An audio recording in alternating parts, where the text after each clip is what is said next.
Seneca once asked a friend to picture the face of a person in the exact grip of anger and to describe honestly what they saw. Not a face of strength or righteous conviction, he pointed out, but something closer to derangement. Eyes blazing and unsteady, blood rushing visibly to the skin, breath coming ragged and fast, hands that will not stay still, a voice pushed into registers it does not normally reach.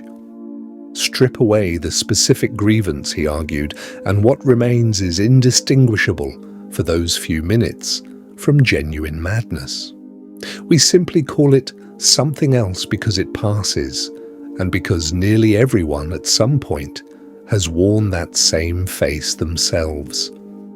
This observation sits at the center of one of the most detailed and practical essays to survive from the ancient world, a work Seneca titled simply De Ira, on anger.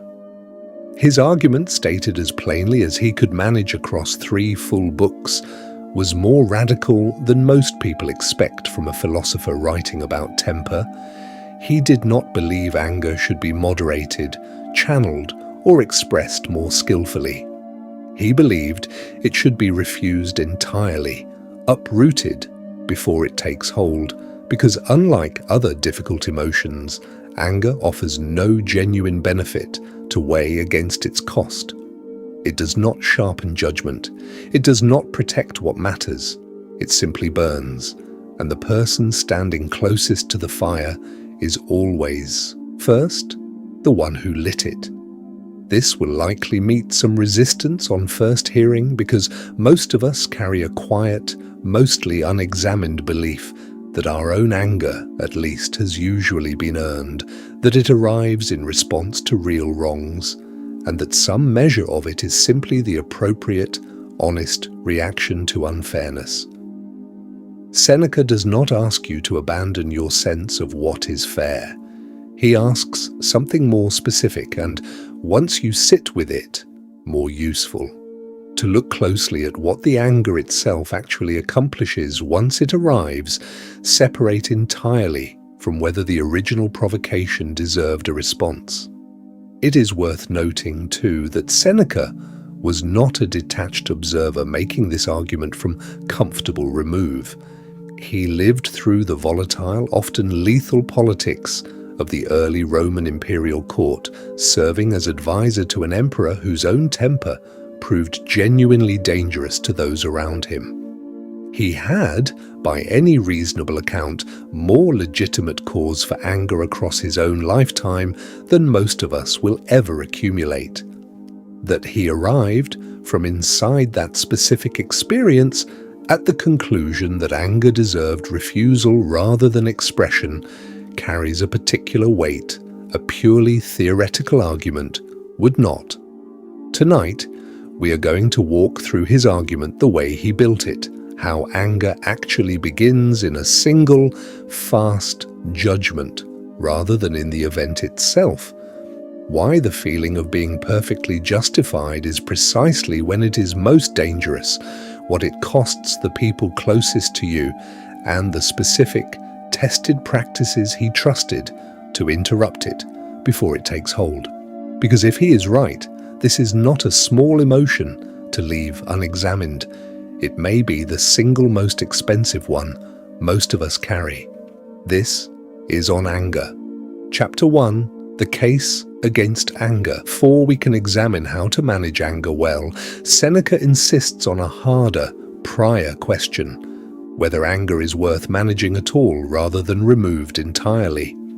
This was, in his own time, a genuinely controversial position, and it remains one now. The common intuition, then and now, holds that anger serves a purpose, that it motivates justice, protects boundaries, signals when something matters enough to fight for. A person incapable of anger, this intuition suggests, would also be incapable of standing up for anything.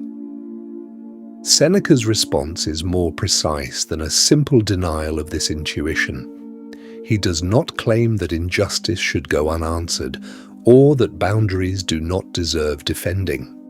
He claims instead that anger is a remarkably poor tool for either task, that it consistently produces worse outcomes than the same action taken without it, because anger does not merely accompany a just response, it actively degrades the judgment required to make that response actually just. A person acting from anger is rarely acting with better aim. They are acting with worse aim, delivered with more force. Consider the specific mechanism Seneca points to. Anger, once it takes hold, does not simply add heat to an existing, accurate judgment.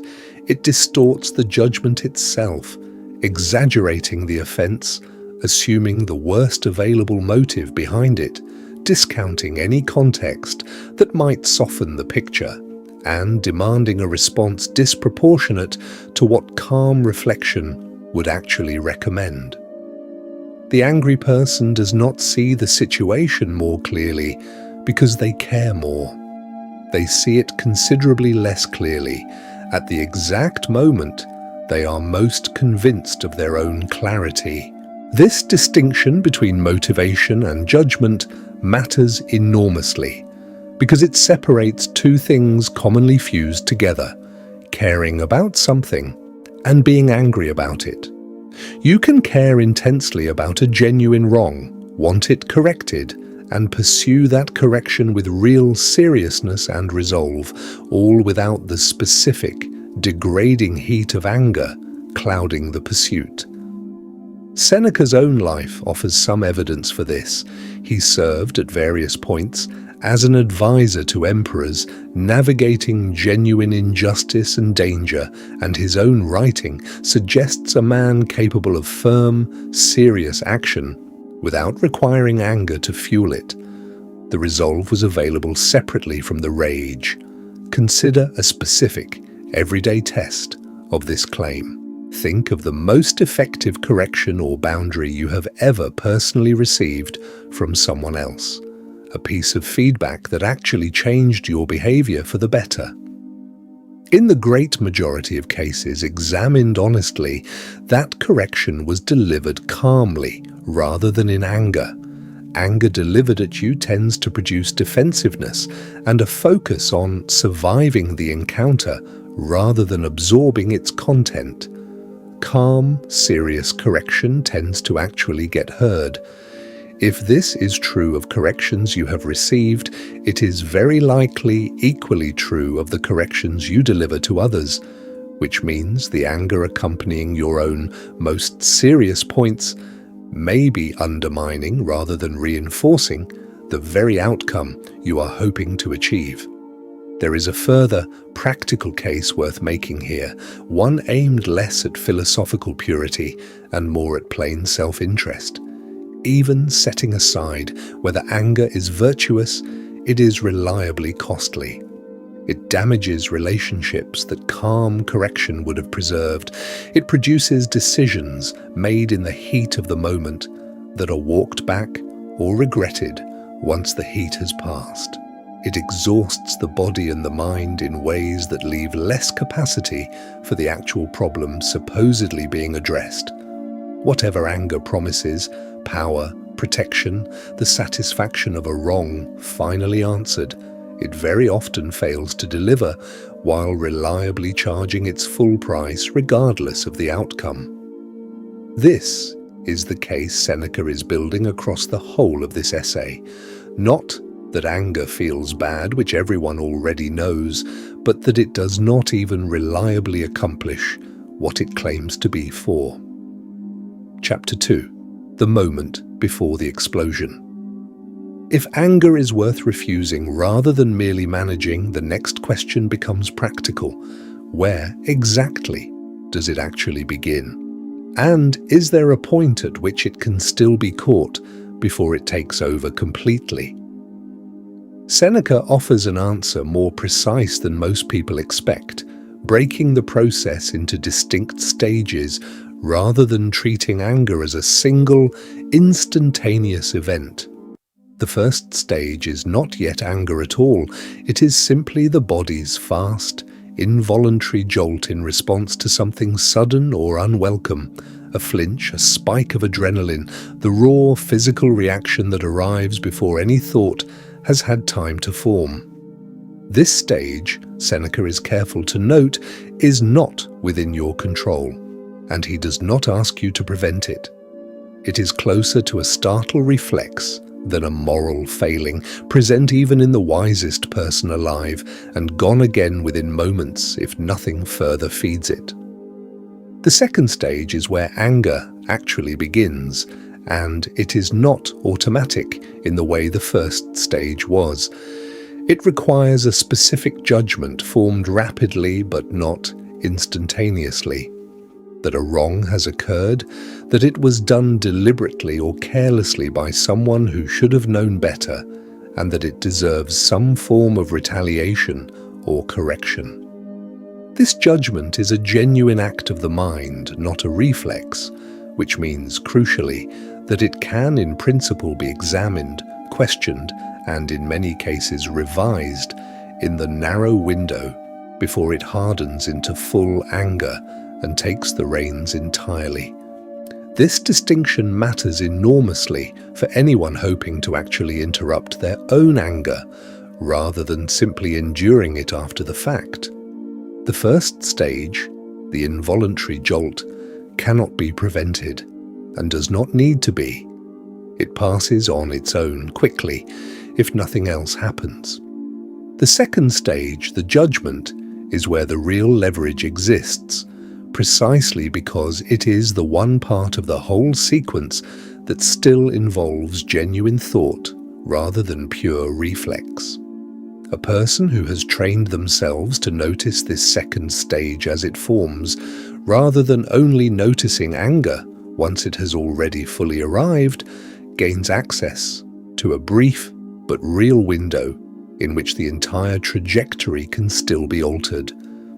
This second stage has a specific, recognizable texture worth learning to notice in your own experience, because it often lasts only a second or two, yet contains a distinctive internal narration if you know to listen for it, a rapid, almost verbal thought along the lines of, "They shouldn't have done that," or "This is unacceptable," or "How dare they?"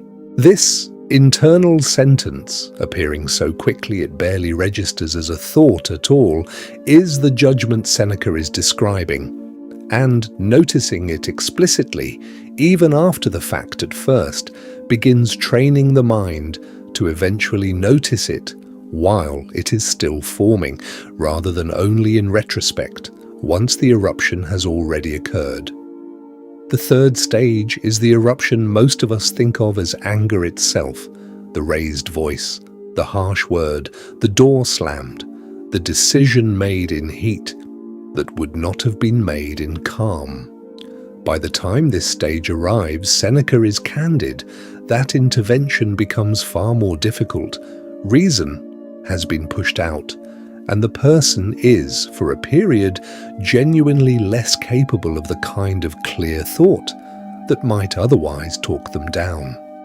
This is precisely why he places so much emphasis on the earlier stages. Anger caught at the level of judgment, before it erupts, is vastly easier to redirect than anger already in full eruption, trying to reason with itself from inside the fire. Chapter 3. The stories we tell ourselves in an instant. The judgment at anger's center that a wrong has occurred, done deliberately, deserving retaliation, arrives with a confidence that rarely matches how quickly it was actually formed. It is worth examining honestly how much genuine evidence typically supports this judgment in the moment it is made, versus how much is filled in automatically by assumption in the fraction of a second between the provocation and the reaction. Consider how often the specific ingredient anger requires, deliberate intent, is assumed rather than established. A driver cuts you off, and the mind supplies instantly and without evidence a story of carelessness or contempt, rather than the equally plausible possibility of a distracted, ordinary person making an ordinary mistake with no thought of you at all. A colleague fails to respond to a message and the mind supplies dismissal or disrespect, rather than the far more common explanation of a full inbox and an unremarkable oversight.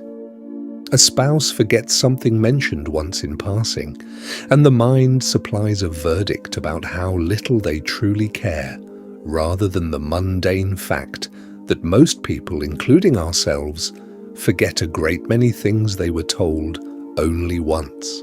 Seneca's point here is not that people never wrong us deliberately, they certainly do, and some anger, examined honestly, is responding to genuine intentional harm. His point is narrower and more useful. The judgment-fueling anger is formed so quickly, under such incomplete information, that it deserves far less automatic trust than it typically receives. The mind, in the heat of the moment, behaves less like a careful judge weighing evidence and more like a prosecutor already convinced of guilt, selectively noticing whatever confirms the story and discarding whatever might complicate it. There is a specific, useful habit worth building from this observation. Before allowing a provocation to fully convert into anger, pause long enough to ask, what other explanation, equally consistent with the same facts, might also account for what happened? This is not an exercise in naive charity, assuming the best of everyone regardless of evidence. It is simply an honest acknowledgement that the first story the mind supplies under pressure and at speed is rarely the only story available, and is very often not even the most likely one. There is a specific, worthwhile exercise for testing how much of your own recent anger was actually built on solid ground versus filled-in assumption. Recall your last several genuinely angry moments and ask, for each, whether you ever actually confirmed the intent you assumed, or whether the story simply felt true enough at the time that confirming it never seemed necessary. Many people, attempting this honestly for the first time, discover that a surprising number of their most confident angry judgments were never actually tested against the other person's own account. They were accepted, acted on, and in some cases never revisited, purely on the strength of how convincing they felt in the original instant. This habit becomes considerably easier with a specific piece of self-knowledge Seneca returns to repeatedly across this essay. Reflecting honestly on how often you yourself have caused offense without meaning to, been distracted rather than dismissive, forgotten rather than disregarded. A person who remembers their own frequent unintentional lapses tends to extend other people the same benefit of the doubt more readily than a person who has never examined their own record this closely. The story you tell about someone else's intent becomes more accurate almost automatically once you have honestly audited how often your own intent gets misread by others in exactly the same rushed, uncharitable way. Chapter 4. What anger actually costs you. Set aside for a moment the question of whether a given anger is justified and examine instead what it actually costs the person carrying it, regardless of whether the underlying grievance was fair. Seneca is unusually direct on this point. The bill for anger arrives immediately, in full, and is charged to the angry person first, often well before it reaches whoever provoked them. Consider the physical toll alone, plainly observable and rarely disputed even by anger's defenders. Elevated heart rate, tensed muscles, disrupted sleep in the hours that follow a significant outburst, a body pushed into a state of alarm that it was never designed to sustain for long. None of this requires the original grievance to have been unfair. A perfectly justified anger produces exactly the same physical wear as an unjustified one, because the body does not distinguish between righteous and unrighteous fury when deciding how much cortisol to release. The relational cost tends to run deeper and last longer than the physical one. Words delivered in anger are rarely the most persuasive version of whatever point actually needed making. They tend instead to be the version most likely to produce defensiveness, hurt, and a retreat from whatever genuine conversation might otherwise have occurred. A colleague corrected calmly is far more likely to actually hear the correction than a colleague corrected in anger, who will spend at least part of the exchange managing their own defensive reaction rather than absorbing the substance of what was said. Anger, in this sense, frequently defeats its own stated purpose. The wrong may have deserved addressing, but the addressing, delivered through anger, often fails to land as intended. There is a further cost, worth naming honestly, one that compounds specifically across a long life rather than a single incident: reputation, and the particular, hard-to-reverse way a pattern of angry responses shapes how others eventually come to see you. A single outburst is usually forgiven. A pattern, recognized by the people around you over years, tends to produce something harder to undo. A quiet recalculation of how much they can safely bring to you, how honestly they can speak around you, how much of themselves they choose to share versus withhold. This cost rarely announces itself directly. It shows up instead as a slow, hard-to-notice narrowing of how fully people engage with you, protecting themselves from a reaction they have learned, through experience, to expect. There is a specific, sobering way to measure this reputational cost directly. Consider whether there is anyone in your own life who has, over time, become noticeably more guarded or careful around you. Someone who used to share more freely and now visibly weighs their words first. This is rarely a dramatic, single-moment shift. It accumulates gradually through a pattern the person experiencing it may not even consciously name as fear of your temper, yet still responds to, instinctively, by offering you less of themselves than they once did. Recovering that openness, once it has narrowed this way, tends to take considerably longer than the pattern of anger took to produce it. There is a longer-term physical cost worth naming as well, beyond the immediate flush of adrenaline a single outburst produces.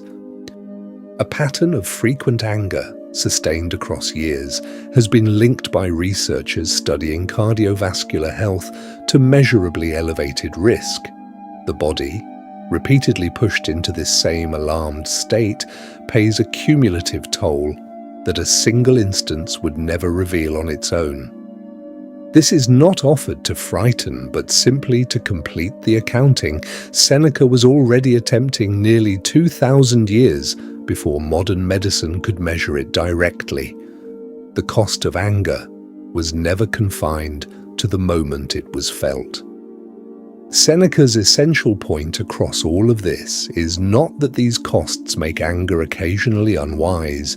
It is that these costs are paid essentially every time anger takes hold, regardless of whether the specific instance felt justified, regardless of whether the target genuinely deserved a response. The bill does not check the merits of the case before arriving.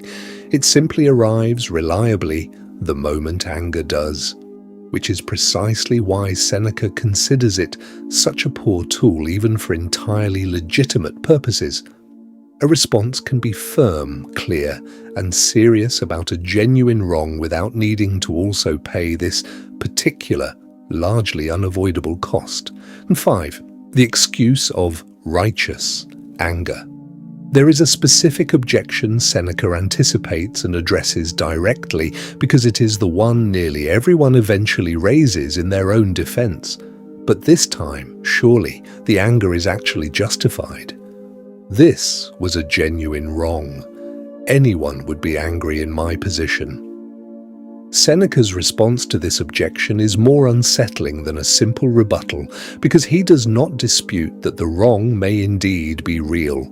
He argues something more specific, that the feeling of being perfectly justified is not evidence against anger's danger, but is in fact one of the primary mechanisms through which anger does its worst damage. An anger that feels unjustified is relatively easy to set down, precisely because some part of the mind remains unconvinced of its own righteousness. An anger that feels completely justified meets no internal resistance at all. Nothing questions it, nothing slows it, because every part of the mind has been recruited into agreement that this particular fury is not only permitted, but required. This is worth sitting with carefully, because it inverts the usual intuition almost entirely. We tend to treat the intensity of our conviction that we are right as evidence that our anger is safe to fully express. Seneca suggests the opposite. The more convinced you feel of your own righteousness in the moment, the more caution the situation actually deserves, precisely because that conviction is what removes every remaining check on what you do next. The genuinely dangerous angers across history, the ones that produced the worst decisions, the harshest words, the actions most deeply regretted afterward, were very rarely accompanied by uncertainty.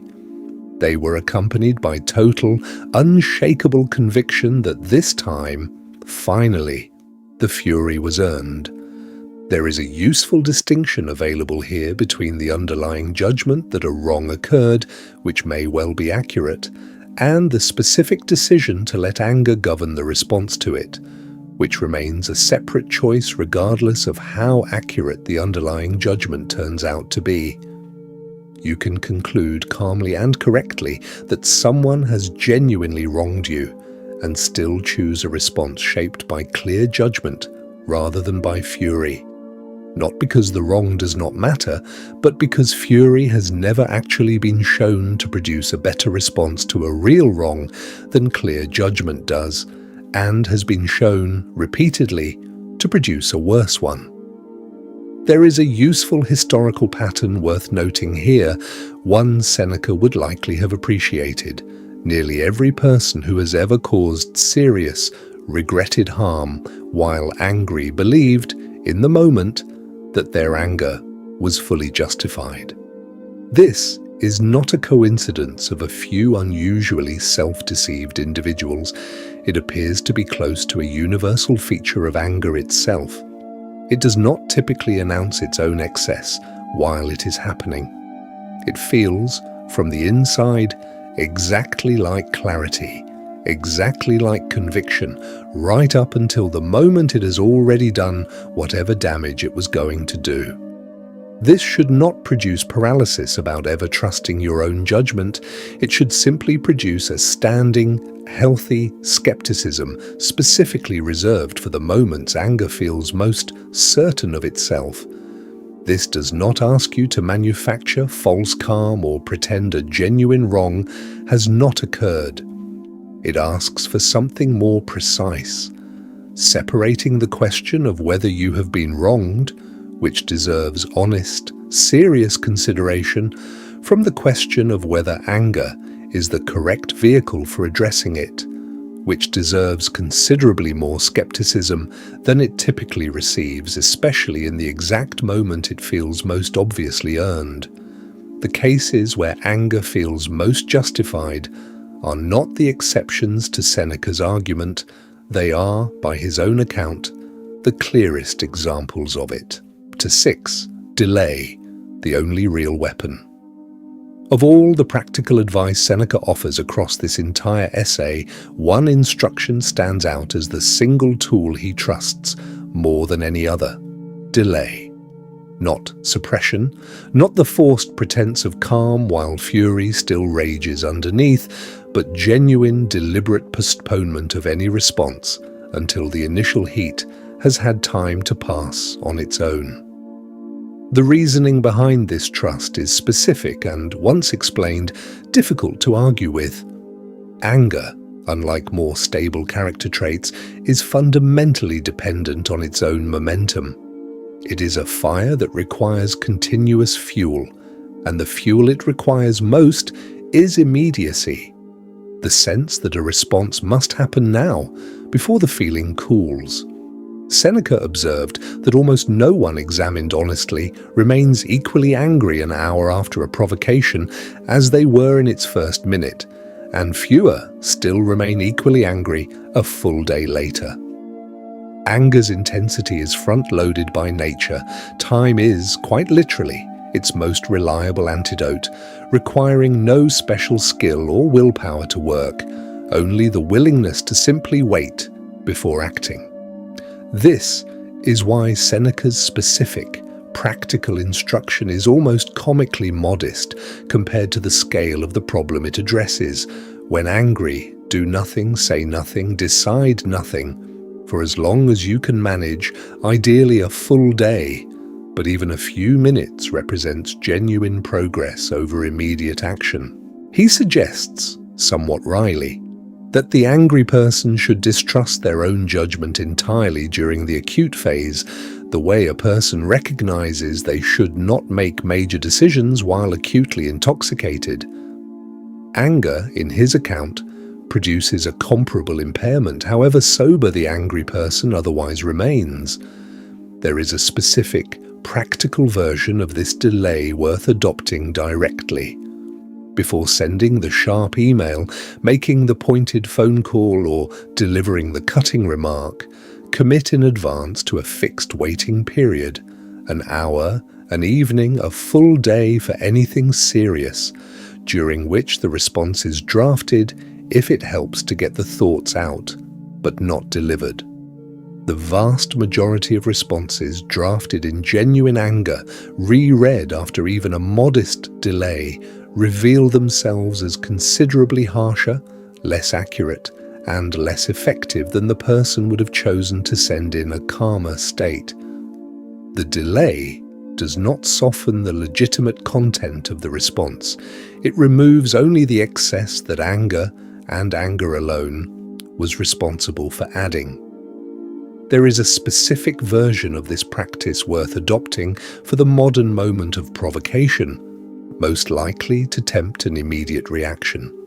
The message or email that arrives and demands, or seems to demand, an instant reply. Very few genuine emergencies actually arrive by text or email. Nearly everything that feels urgent in the first 90 seconds after reading it can, in fact, wait an hour without any real consequence beyond the sender's mild impatience. Building the simple habit of closing the message, doing something else entirely for even a short period, and returning to it afterward removes an enormous share of the regretted replies most people have ever sent, at almost no genuine cost to whatever the message actually required. There is a specific reason this particular tool works as reliably as it does, worth understanding rather than simply trusting blindly. Anger is, by its nature, a state the body cannot sustain indefinitely at full intensity. The physiological arousal it requires, elevated heart rate, flooding stress hormones, narrowed attention, is metabolically expensive, and the body begins, on its own, working to return to baseline within minutes of the initial spike, regardless of whether the mind has consciously decided to calm down. Delay does not fight anger through willpower alone. It simply gets out of the way long enough to let a process the body was already going to complete on its own finish uninterrupted. It is worth being honest about why this simple tool is used so rarely despite being so effective. delay feels, in the heat of the moment, like weakness or capitulation, as though waiting signals that the wrong did not truly matter, or that you have failed to stand up for yourself with sufficient immediacy. Seneca would reject this framing entirely. The delay is not an abandonment of the response. It is simply the removal of anger's distorting influence from a response that can still, after the delay, be exactly as firm, as clear, and as serious as the situation genuinely warrants, delivered, this time, by a person capable of actually thinking clearly while delivering it, rather than by the temporary, less capable version of themselves that anger, briefly, had installed in their place. Chapter 7. Anger at the people closest to you. There is a specific and uncomfortable pattern worth naming honestly, one nearly everyone recognizes the moment it is described. The people who receive the least patience, the shortest fuse, the harshest version of our anger, are very often not strangers or difficult colleagues, but the people we love most: a spouse, a grown child, an aging parent, a sibling we have known our entire life.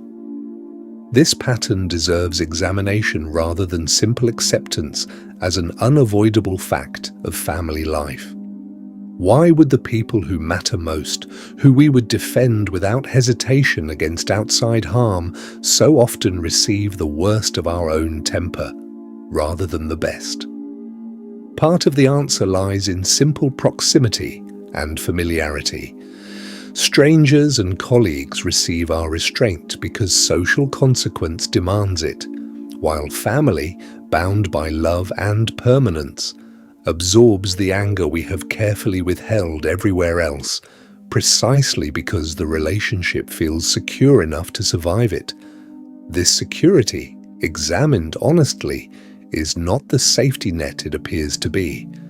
It is closer to a loophole, one that allows our worst behavior to land specifically on the people who deserve our best.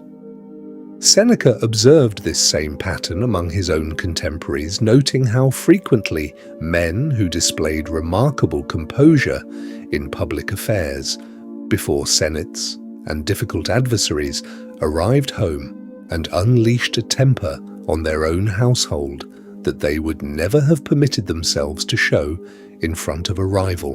The restraint, in other words, was never actually absent. It existed demonstrably whenever the stakes of appearing intemperate were high enough. What this reveals is uncomfortable, but useful. The anger directed at family is very often not uncontrollable at all. It is simply anger allowed to go uncontrolled, because home has quietly become the one place its cost seems, wrongly, most affordable. This has a particular relevance worth naming directly for anyone further along in life, with a family whose remaining time together is not indefinite. The specific people most likely to receive an unchecked temper, a spouse of many decades, adult children now building their own households, grandchildren whose visits are limited and precious, are also often the people whose remaining years of relationship with you are the ones that will be most remembered, for better or worse, once they are gone. An outburst at a difficult colleague is usually forgotten within the week. An outburst at a grown child, delivered during one of a limited number of remaining visits, can occupy a disproportionate share of how that visit, and sometimes that entire relationship, gets remembered. There is a specific, useful question worth asking honestly about your own household. If a stranger observed your patience toward difficult co-workers or acquaintances alongside your patience toward your own family, which version would that stranger conclude was actually more important to you? For many people examined honestly, the answer that behavior reveals runs opposite to the answer their stated values would give. This gap is worth noticing not as an occasion for guilt, which rarely improves anything, but as useful, correctable information, evidence of where the restraint you are clearly capable of, since you demonstrate it daily elsewhere, has simply not yet been extended to where it would matter most. There is a specific, hopeful implication buried in this observation worth stating plainly, because the restraint clearly already exists, demonstrated daily in front of colleagues and acquaintances. This is not a case of needing to build an entirely new capacity from nothing. It is a case of redirecting a capacity that already, demonstrably, works. The patience is not missing. It has simply been allocated by long habit rather than by any deliberate decision toward the people whose good opinion felt most urgent to protect, rather than toward the people whose relationship actually matters most. The corrective here draws directly on the previous chapter's tool. The same delay that protects a professional relationship deserves, if anything, more deliberate application at home, precisely because home is where the habit of skipping it has become most entrenched.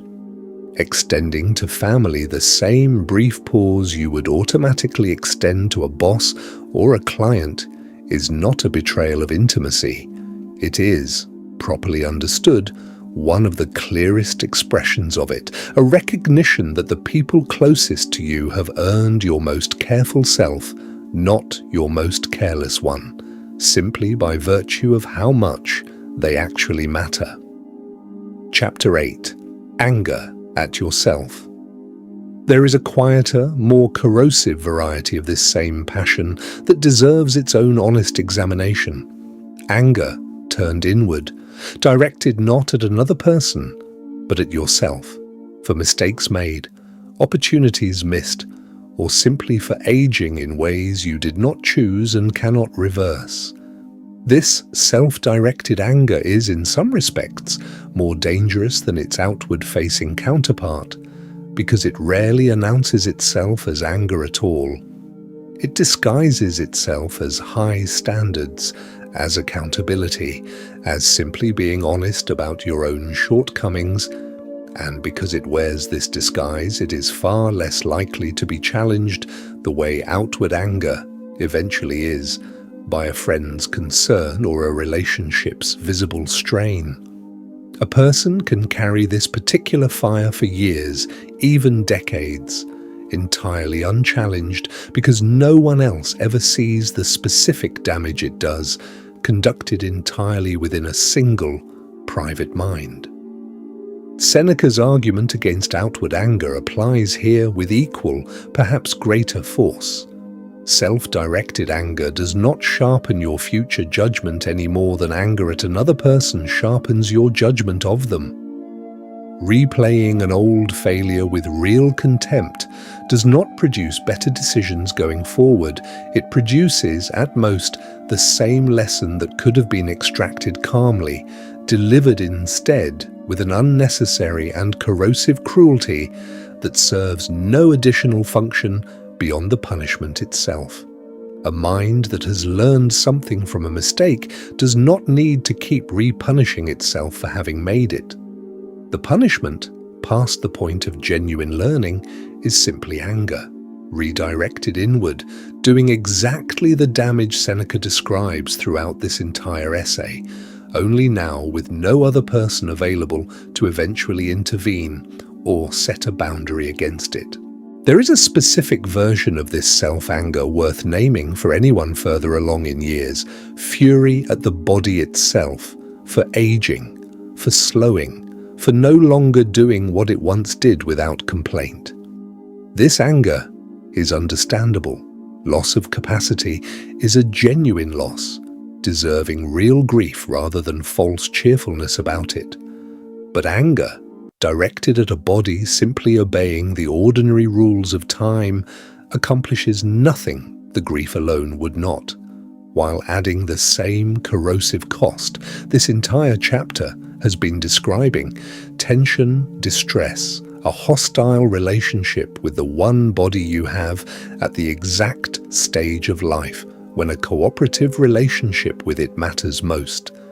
There is a specific test worth applying to any self-directed fury before accepting it as deserved. Would you consider this response proportionate if a close friend described making the exact same mistake to you directly?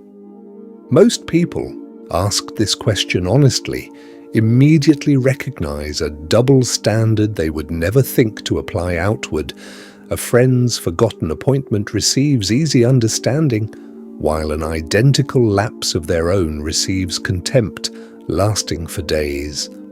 There is no principled reason this asymmetry should exist, and naming it plainly is often enough to at least loosen its grip, even before the underlying habit has been fully retrained.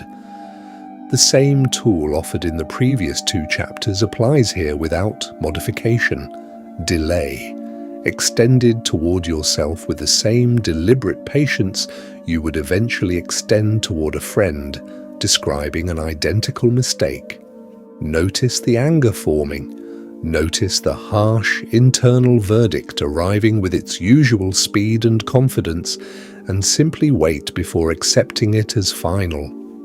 Very often, examined again after even a short delay, the self-directed fury reveals the same distortions Seneca identified in anger toward others, exaggerated, assuming the worst, discounting context, deserving, on reflection, considerably less authority over how you speak to yourself than it initially claimed. Chapter 9. What to do instead. Having spent this chapter examining anger's mechanics, its costs, and the specific tool of delay, it is worth turning to the fuller set of practical alternatives Seneca actually recommended, the concrete substitutes for anger's usual response, rather than simply the absence of a response. The first is perspective, deliberately widened before judgment hardens. Seneca suggests asking in the moment a provocation arrives how significant this particular offense will actually appear from a wider distance, a year from now, or examined against the full scale of a single human life, rather than the narrow, magnified frame a single frustrating moment naturally provides. Most provocations, honestly measured against this wider view, shrink considerably. Very few retain, from a year's distance, the urgency they carried in their first 90 seconds. The second is humor, used deliberately rather than as mere deflection. Seneca observed that anger struggles to survive genuine amusement. The 2 states are, to some degree, mutually exclusive, occupying the same mental space. Finding something authentically absurd in a provocation rather than only something offensive can interrupt anger's momentum in a way that grim self-control, gritted through, often cannot. This is not the same as dismissing a genuine wrong as unimportant.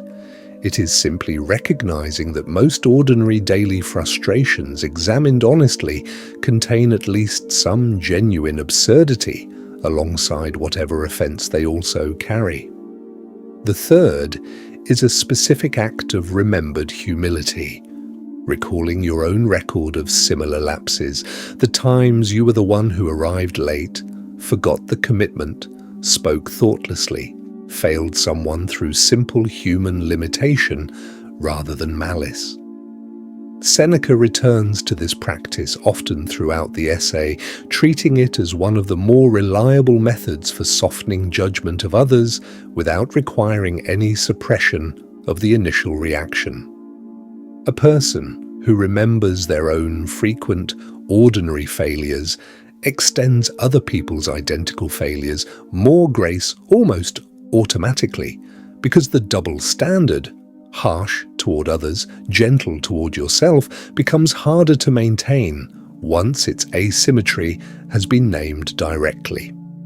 The fourth is physical, changing your immediate environment when anger begins to build through a walk, a change of room, a pause in the conversation, anything that interrupts the specific physical conditions in which anger tends to escalate. Seneca, writing in an era without our modern vocabulary for nervous system regulation, nonetheless recommended a version of exactly this, recognizing that the body's agitated state feeds the mind's agitated judgment, and that interrupting one often calms the other more effectively than willpower applied to thought alone. There is a fifth, smaller practice worth mentioning, one Seneca recommends almost in passing, but which many readers find surprisingly effective: physically softening the body's own signals of anger deliberately, even before the feeling itself has passed.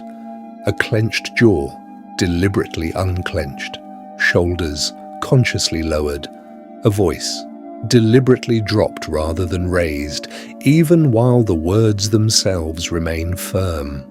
The body and the emotion inform each other in both directions.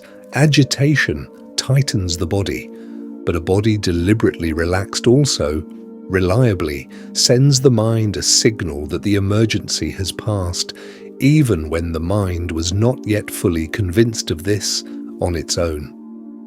None of these 5 practices requires special circumstances or extended time to begin.